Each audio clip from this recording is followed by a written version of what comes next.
نحمده ونستعينه ونستغفره ونعوذ بالله من شرور أنفسنا ومن سيئات أعمالنا ومن يهده الله فلا مضل له ومن يضلل فلا هادي له ونشهد أن لا إله إلا الله ونشهد أن سيدنا ومولانا محمدا عبده ورسوله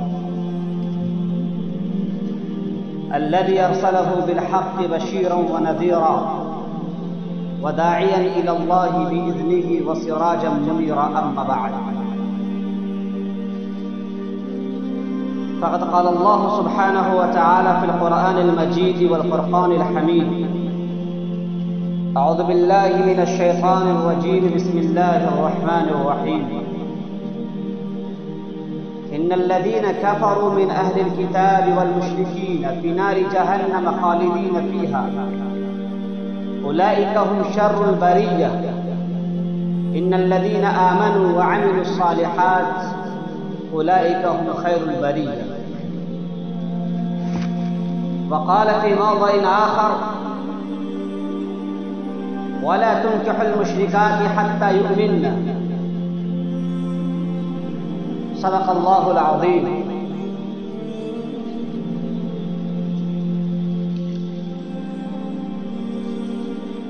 حضرات،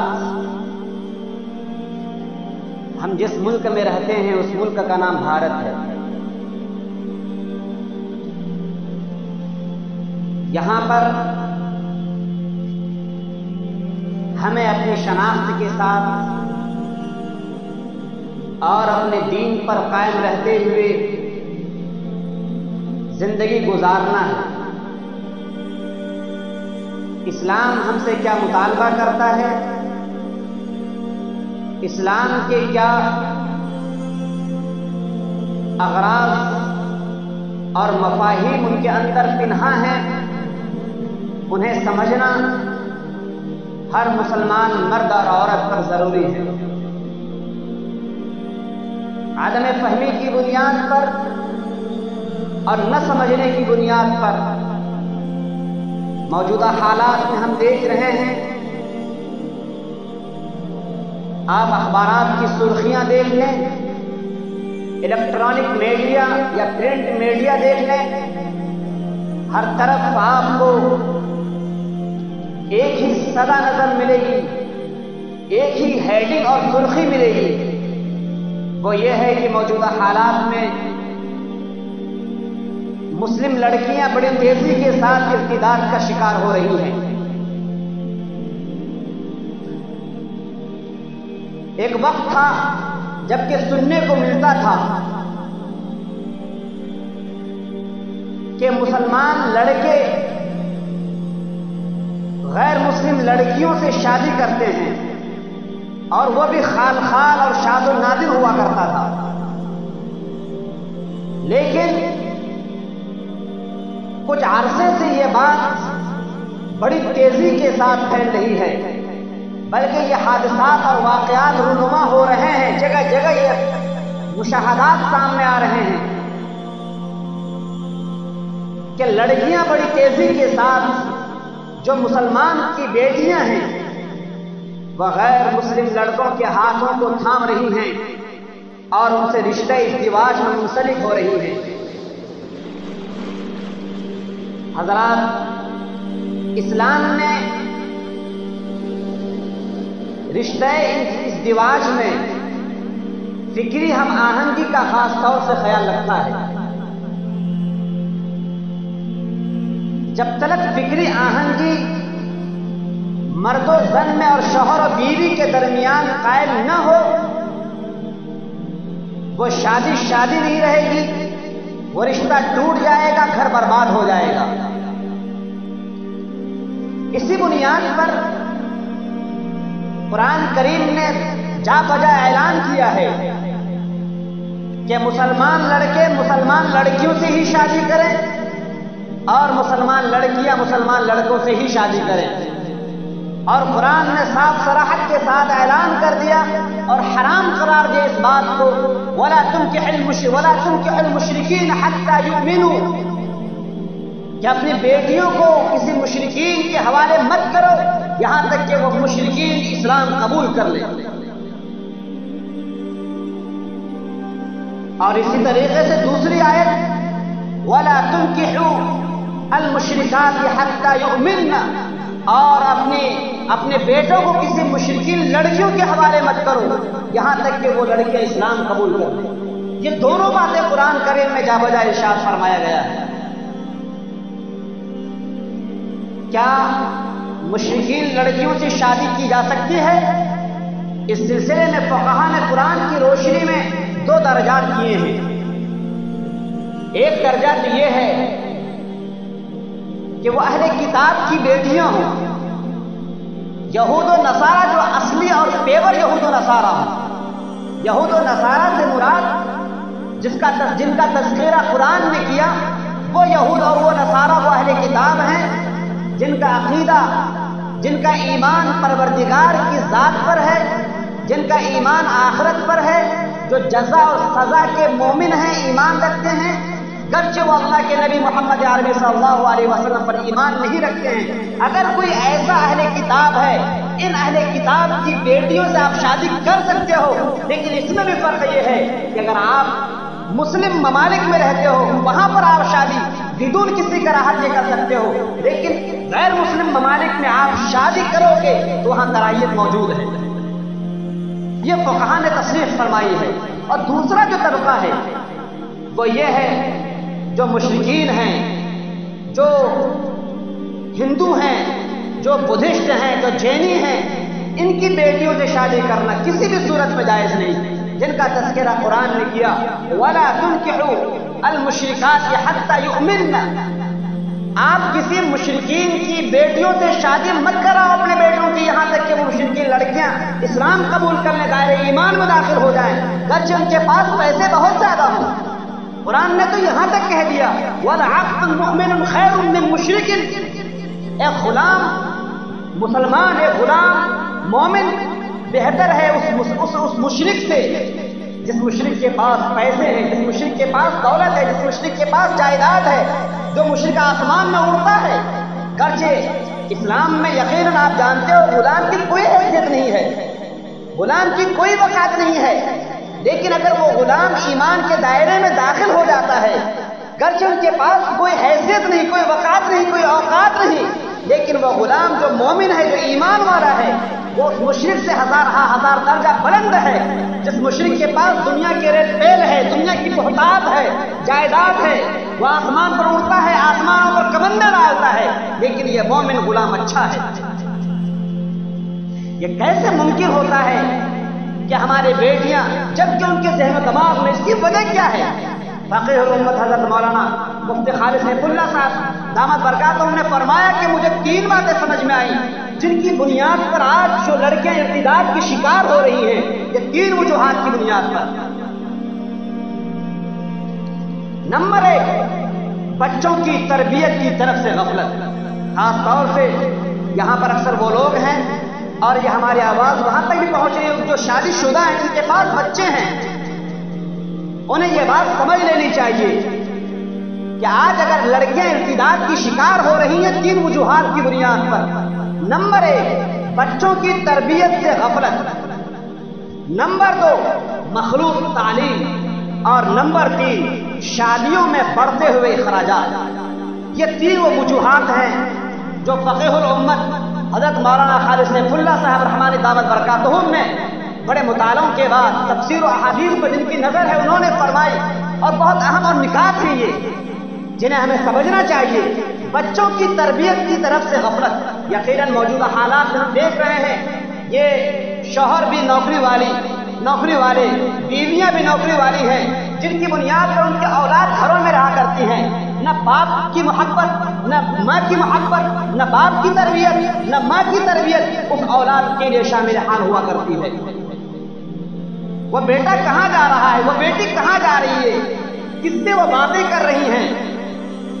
اگر وہ اسکول جاتی ہیں آپ کی بیٹیاں یا ایسے لوگوں کی بیٹیاں جو جاب میں ہیں، اگر ان کی بیٹیاں اسکول جاتی ہیں وہاں پر کن لوگوں سے دوستی قائم کرتی ہیں، کبھی بھی ان لوگوں نے پوچھنے کی کوشش نہیں کی، بلکہ اگر آپ ان سے شکوہ اور شکایت کرو تو وہ جواب دیا کرتے ہیں کہ حالات ہی ایسے ہیں، کیا کیا جائے، کیسے روکا جائے۔ دنیا ترقی کر رہی ہے، اگر ہماری بیٹی نے کسی سے بات کرنی تو اس میں کون سی شکوے کی بات ہے؟ یہ مغربی تہذیب ہے، یہ مغربی وسائل ہیں جو ہمارے ذہن و دماغ میں پنپ رہے ہیں، جو مسلط کر دیے گئے ہیں۔ ہم نے اپنی بیٹیوں کے ہاتھ میں موبائل دے دیا، ہماری بیٹیاں موبائل کا استعمال کس طرح کرتی ہیں؟ کیا ہم نے کبھی پوچھنے کی کوشش کی؟ کیا ہم نے کبھی ان کے میسیجز کو دیکھنا چاہا؟ کیا ان کے نمبرات کو دیکھا کہ ہماری بیٹی کس سے بات کر رہی ہے؟ لیکن باپ نے بھی یہ سوچ لیا، ماں نے بھی یہ سوچ لیا، اس میں شک کرنے کی مت شک کرو ورنہ ہماری بیٹی بگڑ جائے گی، بیٹی جن سے بھی بات کر رہی ہوگی وہ اچھے ہی لوگ ہوں گے۔ رات کی تنہائی میں ہماری بیٹیاں، ہماری بہنیں لحاف کے اندر، چادروں کے اندر کون کون سی موویاں، موویز اور کون کون سی فلمز دیکھ رہی ہیں؟ کیا ہم نے کبھی بھی ان کے ریکارڈ کو چیک کرنے کی کوشش کی؟ یہ وہ اہم وجہ ہے جن کی وجہ سے ہمارے بیٹیوں اور ہماری بہنوں کے ذہن و دماغ خراب ہوتے چلے جا رہے ہیں۔ نمبر 2 وجہ مخلوط تعلیم، اور آج کثرت کے ساتھ یہ ہو رہا ہے۔ آج ہندوستان میں، بھارت میں دونوں طرح کے ذمہ داران ہیں۔ اگر مسلمان ذمہ داران ہیں تو دوسرے غیر مسلم بھی ذمہ داران ہیں۔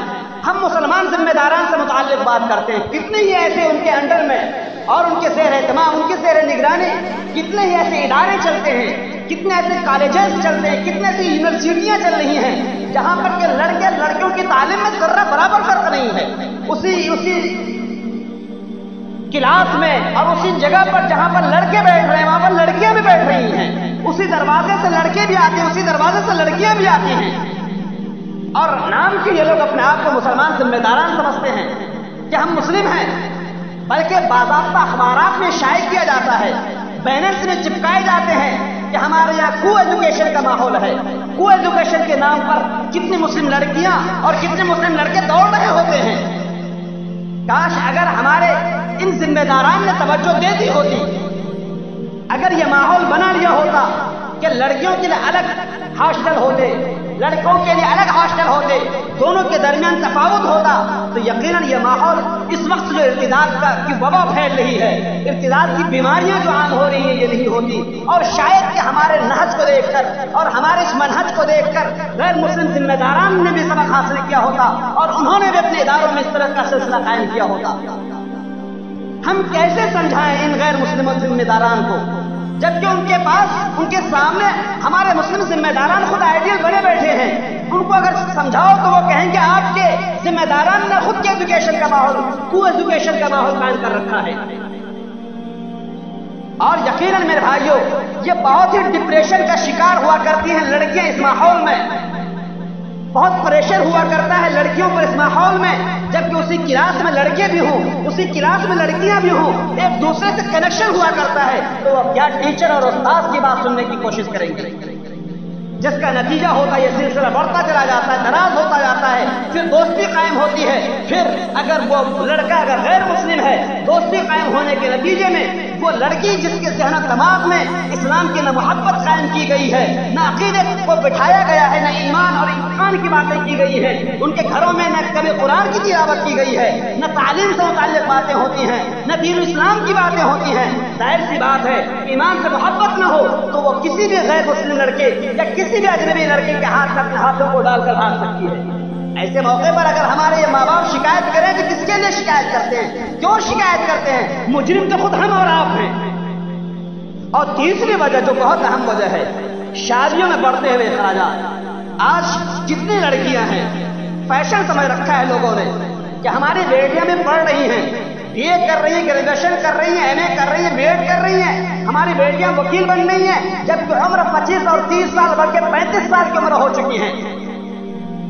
یہ اتنے بڑے ظالم باپ، ظالم ماں جو تعلیم کے نام پر اپنی بیٹیوں کو آزاد چھوڑ دیا اور جا کر اپنے خواہشات کو اسکولوں میں جا کر، کالجوں میں جا کر یا گھروں سے باہر کی زندگیوں میں جا کر اپنے خواہشات کو مٹانے کی کوشش کرتی ہے، جس کا نتیجہ ہوتا ہے میرے بھائیوں آج یہ ارتداد کی جو وبا پھیل رہی ہے۔ اگر ہم دیکھتے ہیں، اگر ہم دیکھنا چاہیں تو اس کے مجرم سب سے پہلے ہم لوگ ہیں۔ اگر ہم لوگوں نے ان 3 اہم نکات پر غور کیا، نمبر 1 بچوں کی تربیت کی طرف سے غفلت، اور نمبر 2 مخلوط تعلیم۔ اس سے اگر ہم اپنے آپ کو بچانے کی کوشش کرتے ہیں، اپنی لڑکیوں کو ایسے اسکولوں میں بھیجیں۔ اگر یہ مسلم قوم ٹھان لے کہ اگر ہم اپنی لڑکیوں کو اس اسکول میں نہیں بھیجیں گے، اس کالج میں نہیں بھیجیں گے، اس یونیورسٹیوں میں نہیں بھیجیں گے جہاں پر کہ کو ایجوکیشن کا ماحول ہے، اگر تمام مسلمان ہندوستان کے اگر یہ طے کر لیں تو یقیناً یہ غیر مسلم ذمہ داران اس بات پر مجبور ہو جائیں گے کہ لڑکوں کے ہاسٹلس الگ، لڑکیوں کے ہاسٹلس الگ، لڑکوں کے لیے الگ ٹیچر، لڑکیوں کے لیے الگ ٹیچر، لڑکوں کے لیے الگ کلاس اور لڑکیوں کے لیے الگ کلاس کا انتظام کرنا پڑے گا۔ لیکن ہم تو خود خوش ہوتے ہیں اس بات پر، چل ہمارے بیٹے جس طرح سے چاہیں اپنی زندگی پوری کر لیں۔ میرے بھائی اس سلسلے میں ہمیں توجہ دینی پڑے گی، لہذا آج اگر یہ وبا پھیل رہی ہے اس سلسلے میں ہم مسلمانوں کو غور و فکر کرنے کی خاص طور سے ضرورت ہے، کیونکہ اسلام اسلام ہے، ایمان ایمان ہے۔ جن کے پاس ایمان نہ ہو، جن کے پاس اسلام نہ ہو، قرآن نے اس کو اولئک کالانعام بل هم اضل سے تعبیر کیا ہے۔ قرآن نے اس کو کالعنکبوت سے تشبیہ دی ہے، یعنی مکڑے کے جالوں سے تشبیہ دی ہے۔ لہذا ایمان ہوا کرتا ہے، اپنے بچوں کے لیے، اپنے بچوں کے لیے ایمان والوں کا انتخاب کرو، گرچہ ان کے پاس کوئی بھی حیثیت نہ ہو، لیکن اگر ایمان ہے وَلَعَبْدٌ مُؤْمِنٌ خَيْرٌ مِّن مُشْرِک سے انشاءاللہ آپ ترقی پائیں گے اور کامرانی حاصل کریں گے۔ اللہ تبارک و تعالیٰ اپنی لڑکیوں کی طرف خاص طور سے توجہ کرنے کی توفیق عطا فرمائے۔ وآخر دعوانا الحمد للہ رب العالمین۔ سنت